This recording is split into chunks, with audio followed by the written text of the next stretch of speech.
kalsada. Nasaan po itong 5,500 na flood control projects na natapos na ng DPWH? Karamihan daw po ng proyektong ito ay nasa Metro Manila.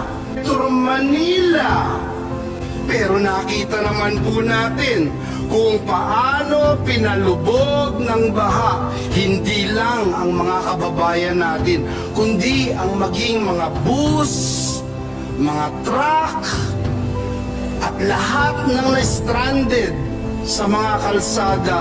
Nasaan po itong 5,500 na flood control projects na natapos na ng DPWH?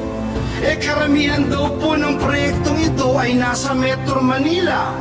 Pero nakita naman po natin kung paano pinalubog ng baha hindi lang ang mga kababayan natin, kundi ang maging mga bus, mga truck, at lahat ng na-stranded sa mga kalsada. Nasaan po itong